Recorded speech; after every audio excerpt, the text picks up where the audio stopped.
Hi everyone, welcome to Bear Rule, your true crime podcast that talks about all things chilling true crime and scandalous, unbelievable true life stories too. I'm sure you probably would have seen some on TikTok, but I like to delve a little bit deeper. I'm your host Emily, and today we are going to be talking about the true life and true crime of children performing art, shall we say. So think television programmes, movies. Now what brought this about is, if you haven't all seen it, because it's been everywhere, there is a new docuseries on, I think it's Max and ID, that's coming out on the 17th and 18th of March this month, and it's about mostly Dan Schneider, who was a very well known producer and writer on Nickelodeon in the late 90s and early noughties, which is like what I grew up with.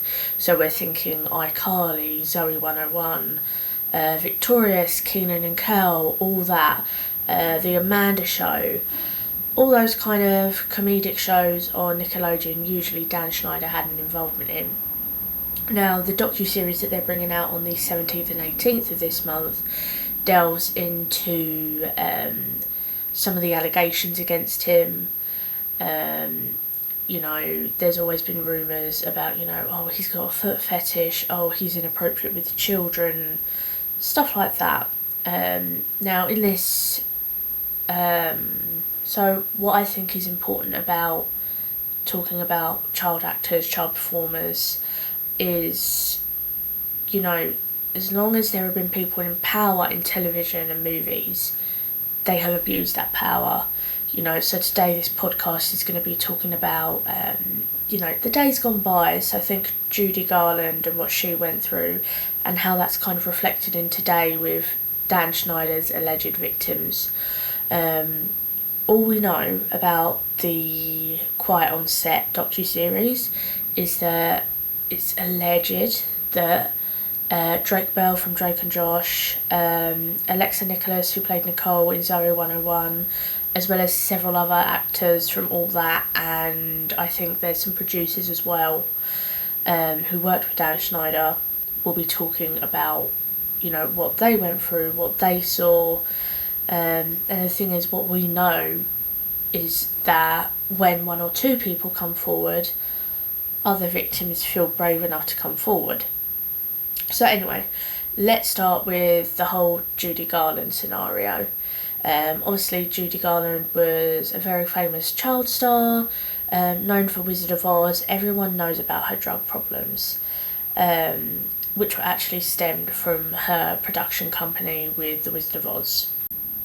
So, Judy Garland had been performing since the age of 4, on stage shows and stuff like that, and it wasn't until she was about 11 or 12 that she was picked up by MGM, her management company that produced The Wizard of Oz. She wasn't deemed by the company as your typical pretty Hollywood girl, which, is crushing for anyone. And a lot of the management, or her manager, shall I say,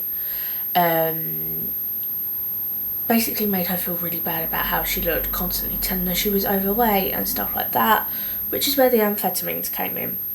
So amphetamines suppress your appetite, and basically give you energy.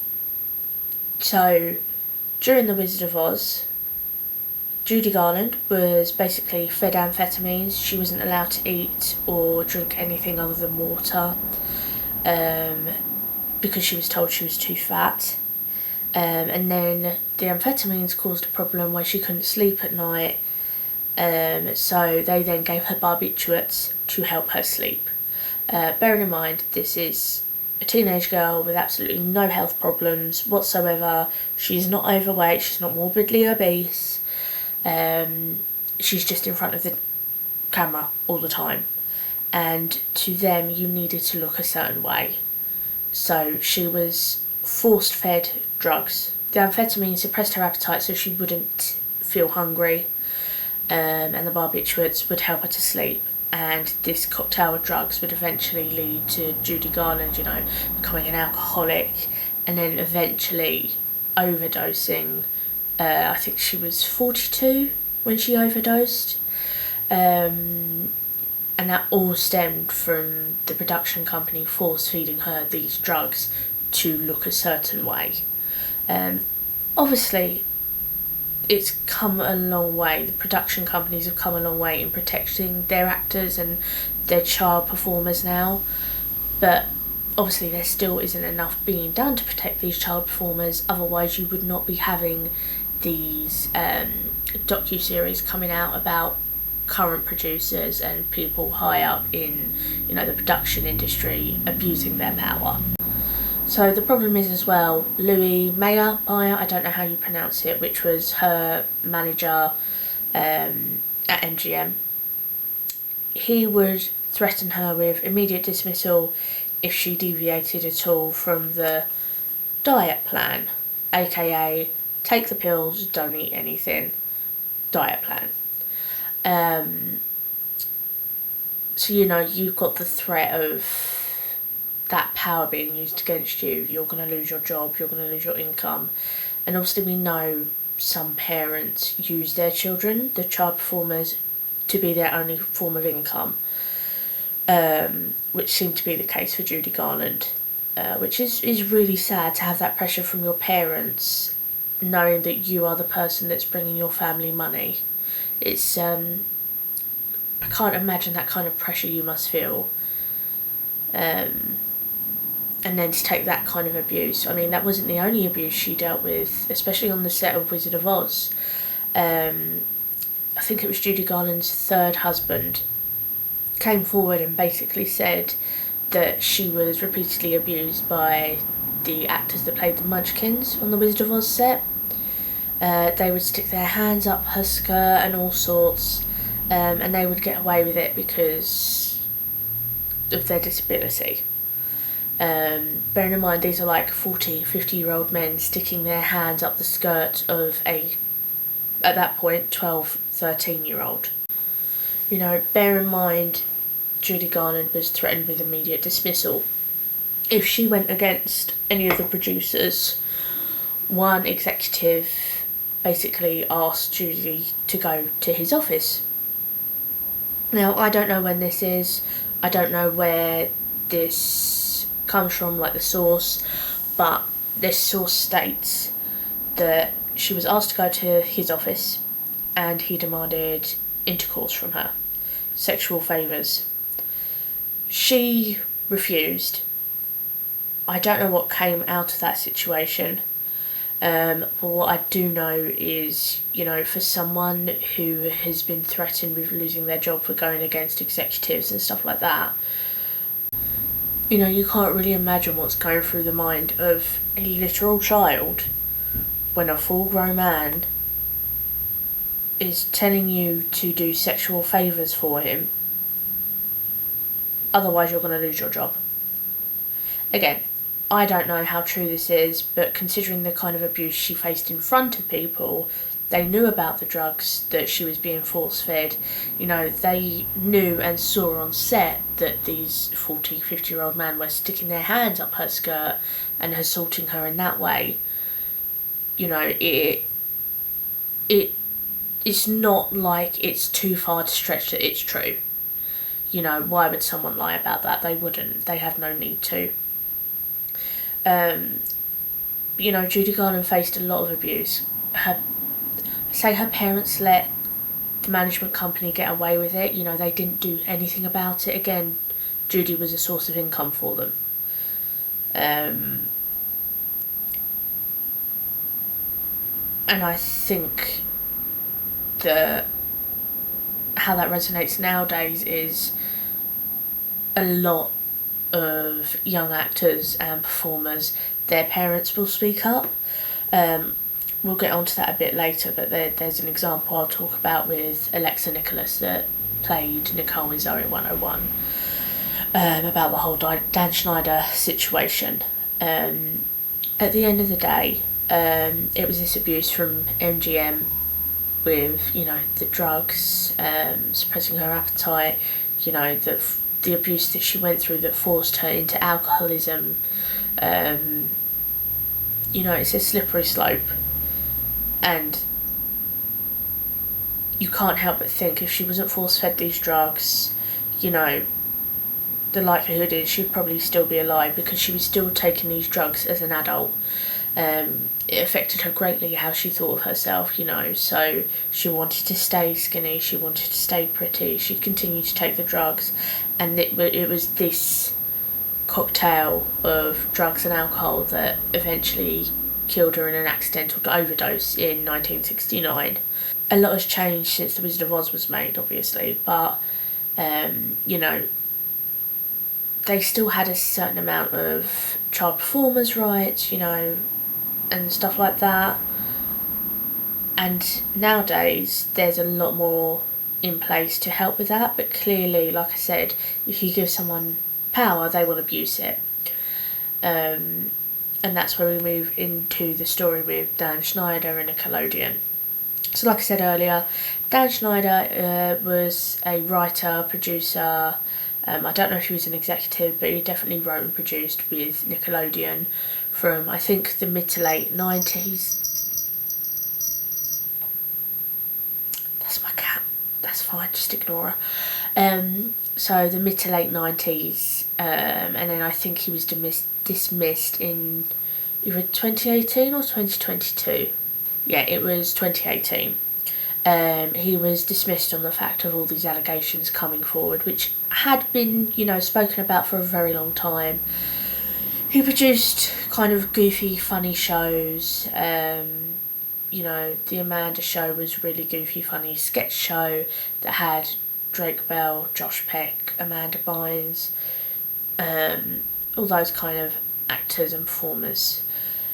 Now, as long as I can remember, whenever I have been online, Reddit, TikTok, Instagram, there was always rumours swirling about Dan Schneider's unhealthy obsession with feet.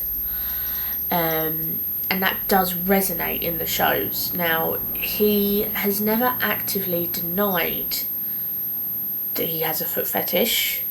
He said that... My cat is picking my chair. Come here.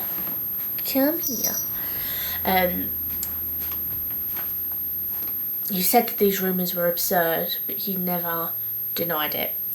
He said that kids find feet funny and goofy, and that's why, he features feet so often in the shows. So there's examples of, if you have watched Nickelodeon shows, you'll know what I'm talking about. There's, I think it's either Sam and Cat or Victorious, where Ariana Grande has to suck on someone's toe. There's no need for that in a child's programme. And there's also episodes of Victorious where in the actual show, I think they're doing like a video, YouTube, podcast, something stream, where they pour different food products on Victoria's feet. Ketchup, barbecue sauce, it's weird. It's a weird kind of humour, but it is always revolving around feet. Now, Alexa Nicholas, I've mentioned her. She was in Zoe 101. She played Nicole. She had a rough time. She spoke about it on Christy Carlson Romano. I'm probably saying that wrong. She played Ren Stevens and Even Stevens, and she played Kim Possible. So she's a child actor or child performer. So Alexa went on the podcast speaking about, what she went through. She's spoken on other podcasts before. We know that she had a rough time on Zoe 101. She was bullied really badly by the lead actress, Jamie Lynn Spears, and anyone else that she could goad into, teasing her, making things, awkward for her on set, which eventually resulted in her leaving the show quite early on. I think it was the end of season 1 or midway through season 2, something like that. Now, she spoke about Dan Schneider and how, You know, it was her first show, her first, you know, big production. She would go for costumes fittings for the show, and Dan Schneider insisted on being there. A little bit weird, you know, because he's like the producer of the show, doesn't need to be there. Because no one told her that this was weird, she just, you know, she's a child. You know, you're talking about a teenager again, teenagers. He insisted on being there when she was having her costumes fitted. It wasn't until she went on to do other shows and productions that when, like, the producer wasn't there, she was like, oh, like, maybe that was weird. She also alleged that Dan Schneider would walk around with money and ask for pictures of the actors' performers' feet, give them money in exchange for these pictures. She told her mum this. Now, her mum didn't remove her from the show, but she was like, you keep away from him, you don't do that, you know, that's weird, that's not normal, all that kind of stuff. You know, it takes a certain amount of time to process any kind of trauma, or it might not have felt like trauma at the time, but, you know, to know that something's not right, that it feels weird, it's a trauma. You know, and I know that Alexa Nicholas is going to be on the whole Quiet on Set docuseries, which I can't really say much about until it comes out on the 17th and 18th of this month. I'm sure a lot of people have stuff to say about it, because, like I said, these kind of allegations and stuff have been spoken about online for years. You know, it starts off like, oh, it's a rumour, blah blah blah, you know, one person comes forward, 2 people come forward, maybe not a coincidence, 3, 4, 5 people come forward, oh, maybe it needs to be looked into. And I think that's why Dan Schneider was eventually fired in 2018, or they parted ways with him, because the allegations were too serious to not do anything about. As far as I'm aware, nothing in terms of legality, nothing's happened. He's not been arrested or anything like that I could find. I know that Business Insider have done a few investigations themselves, where they've spoken to people anonymously, which the problem with anonymous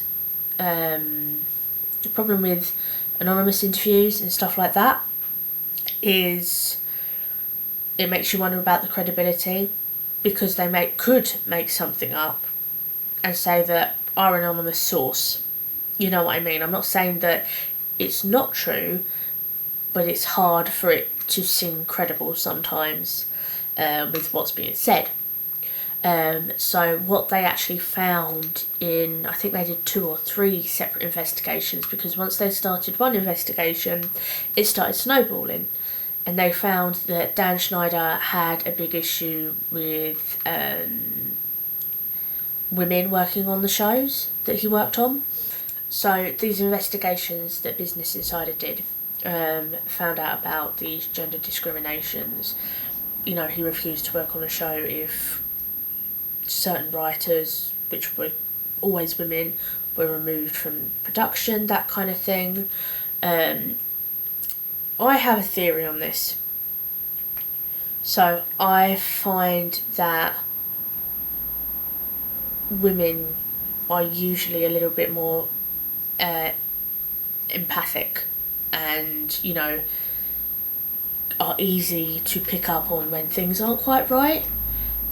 And I wonder if he didn't like working with women because they might pick up on his odd behaviours with the child performers and stuff like that. That's just a little theory of mine. Now, I know that Jeanette McCurdy came forward, so she wrote a book of memoirs. My cat is picking at the paper. Are you done there? Hey! Monkey! Okay, I think she's done. So Jeanette McCurdy came forward didn't name any names, but she said that so Jeanette McCurdy, who struggled a lot with her child stardom, she didn't want to be in acting. It was something she was unfortunately forced into by her mother, and she really struggled with her relationship with her mother after that. She came forward and said that a producer harassed her and then offered her hush money, basically.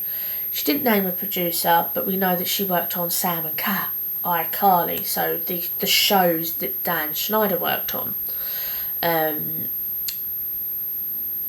You know, I think more people are going to come out after this docuseries comes out. Because the thing is... Hello. The thing is, like I said before, once one person comes forward, or like a docuseries is made and a proper investigation starts, people might feel safer about talking about any kind of abuse that they faced, or any weird things that they faced on set that wasn't necessarily abuse. And that's the thing, you know, these rumours spiralled for so long, you know, we're talking 30 years ago-ish next year, that, you know, he started working at Nickelodeon. So, say 20 to 25 years of abuse could come out from this docuseries. So, are you going to be watching the docuseries Quiet on Set? Like I said, it comes out on the 17th and 18th of March this month. It's out on ID and Max, which I don't think I can actually get here in the UK. So I'm going to have to try and research, because I know that it'll be spread about on TikTok and stuff. Gato!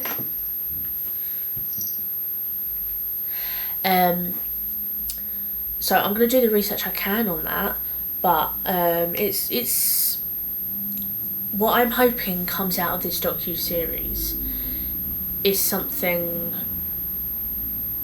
that gives child performers a little bit more safety. I think there should be a framework in place. You know, I don't work in the TV and film industry. I don't know what there is in place. I know there's a certain amount of hours that children can work, and that's why they'll often have, like, you know, for example, Mary-Kate and Ashley, have them on a show playing one child. So, you know, it's not one child doing the work, it's two. So you can get more work done. I think there needs to be some kind of framework in place where you almost have a child protection services advocate on set when there are children there.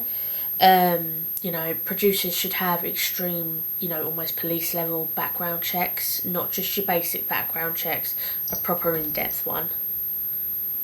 Hello? What's wrong? So yeah, a proper in-depth background check on, you know, all producers, all adults on the show, because you never know what you're dealing with. And then the Child Protection Services advocate should be there for everything. You know, if there's anything that can be flagged, it should be flagged. You know, how realistic it is to have that kind of thing in place, I don't know. But what I do know is that we need to protect our child performers, our child actors, you know, theatre, stage, TV, movies. You know, it's not until years later when things come out that it's like, oh, that's why that person had a breakdown as they were going into adulthood. Like, we don't know, for example, what Amanda Bynes went through. You know, we know that she has suffered with her mental health in recent years. She's been sectioned a few times. She struggled with alcohol and drugs. It could be that that's...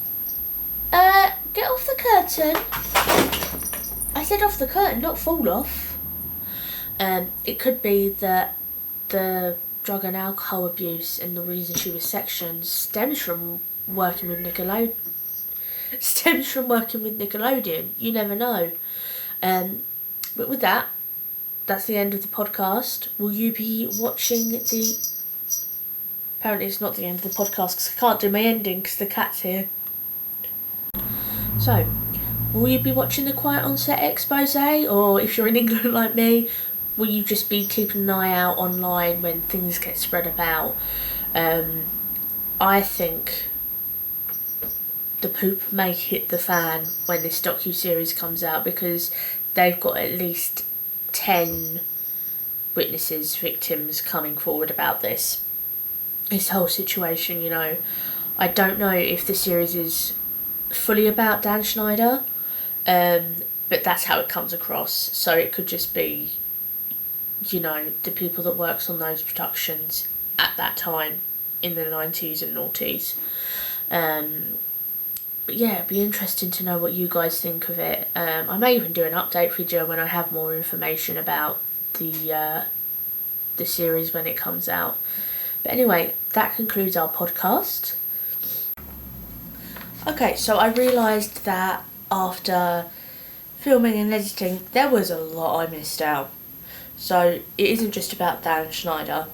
There was a dialogue coach called Brian Peck who was working with Nickelodeon in the noughties, the early noughties. He was arrested in 2003 and then convicted in 2004 of sexual assault of minors, those kind of convictions. And we now know that the plaintiff in the case who came forward was Drake Bell. Just to note, Brian Peck is not related to Josh Peck, who Drake Bell worked with. Brian Peck was just a dialogue coach with Nickelodeon. So, I have got some information here, sourced from an E! Entertainment news article online. I'll insert a picture of the article somewhere, but I am going to be reading some quotes in a minute. I am also going to try and insert a video clip which is being used in like a teaser trailer kind of way, you know, when they start bringing out small clips of things to entice people to watch a docuseries. I've mentioned the show All That, which was a sitcom. There was an actor called Kyle Sullivan who's speaking in this video. Now, he said that, you know, it was probably about 2 years into filming All That, or he'd been there filming All That. Everyone got invited over for a barbecue to Brian Peck's place, and he was proudly showing off his house, you know. It's a bit weird, not a house like he said he's ever seen. He had rooms dedicated to vintage toys and collectible comic books, stuff like that. Then his garage had been converted into like a Planet of the Apes shrine, and he said that he was immediately taken back, like it didn't fit in there. There was like a painting of a clown holding balloons. And obviously curious, because it doesn't fit in with the Planet of the Apes theme, Kyle was like, you know, what's this? Brian Peck turned round, picked up the painting, turned it round, and on the back it had an inscription that was like, Dear Brian, from your loving friend John Wayne Gacy. Now, any of you familiar with the true crime world will know that John Wayne Gacy was a serial killer and rapist that molested young boys and killed them. He dressed up as a clown. He was a prominent figure in the community. I'll probably do a video about it at some point, but it's so overdone at this point that, you know, people know who John Wayne Gacy is. You see a picture of him as a clown. Not only did it have the inscription of him, but that painting was a self-portrait. So Kyle said, because he was so young at the time, 13, 14-year-old, he didn't know the ins and outs of the John Wayne Gacy kind of situation, but knew there wasn't something quite right with it being there. So went and got, you know, family members and other people to come in. And again, Brian Peck proudly showed off this painting to everyone. He also had a pile of letters to John Wayne Gacy, like a pile of them sitting in his bedside table drawer. So he was pen pals with a murderous, vile child molester that killed innocent young boys. Should have been a huge red flag to the adults, but what Kyle said was he thinks it was like that failure of the group psychology thing. So it's a bit like if you've heard of the bystander effect. The bystander effect is everyone else is kind of secretly hoping someone else will speak up about it so that they don't have to. Because, everyone there, they were child actors and their parents. It was the job that their kids have, or a job that their kids love doing. So they're hoping that someone else will come forward so it doesn't put their job in jeopardy. So, other than that, which is a huge red flag, in the E! Entertainment article, it goes a little bit more in depth. So we'll be discussing more in-depth themes of sexual assault here. So if you want to move on, just skip to the next video. So I'm going to read from this so I don't get it wrong. So Joe Bell was Drake Bell's father. He said Drake would be in the dressing room and in would pop Brian and touch Drake. Do things that you're like, wait a second, what are you doing? Drake can put that on himself. He would do things in front of people, maybe walk over to Drake, feeding him some lines or whatever, put his arm around his waist, put his hand up on his shoulder and kind of run his hand up and down Drake's arm, things like that. This would happen routinely. It was just always uncomfortable. I went to production and said, I'm really uncomfortable with this guy, Brian Peck, always being around my son. So production then turned around to Drake's father and said, oh, you might not know this, but Brian's gay, you're probably just homophobic, you probably just don't understand the touchy-feely stuff. Joe Bell then states he told other people but was ostracised by everyone, so backed off. So by the time that Drake was offered Drake and Josh, a wedge had already started to be driven between father and son. Drake said that Brian Peck was saying that Joe, his father, was stealing his money. Nobody likes having him on set. He shouldn't be his manager because he's hindering his career. That his dad was... All of the problems that were being caused were Drake's dad. So Drake's parents were actually divorced. And Brian Peck managed to convince Drake's mum to basically cut business ties with Drake's dad. And because, obviously, Drake's mum was, she's a working mum, she's doing what she can to help her kids. Brian Peck basically persuaded Drake's mum to let Drake stay at his house, to take him to, auditions and, to filmings and stuff like that. At this point, it's obviously when the abuse happened, and Drake recalls the abuse saying, so trigger warning here, he was on the sofa asleep and woke up to sexual assault at the age of 15.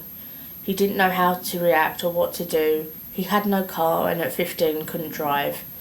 He couldn't say he didn't want to stay at Brian's house anymore because all kinds of questions would be raised. Then Peck would become apologetic after these attacks.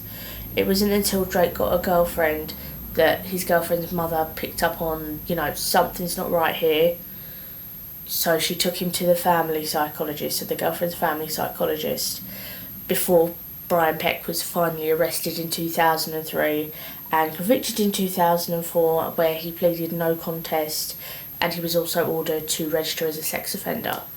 I feel that only really scratches the surface on Brian Peck and what he did. I know there's more information out there, but basically I feel like that's what Drake Peck's going to talk about in this interview, in the docuseries. if one producer is that blatant to be throwing his enthusiasm about, someone who's a convicted murderer and also convicted of, sexual assault and stuff like that, so proud to throw around his relationship with John Wayne Gacy, no one said anything. You also then got the speculations with Dan Schneider. Obviously they're speculations, we don't know what evidence there is. We don't know how many other producers or execs there are in this same position. But anyway, now we've reached the end of the podcast. Next time it might be an update on this case, it might be another video, but thank you for sticking around for this episode, considering it's my first one, so it's a little bit sporadic, but I will see you all again soon. Thank you for listening.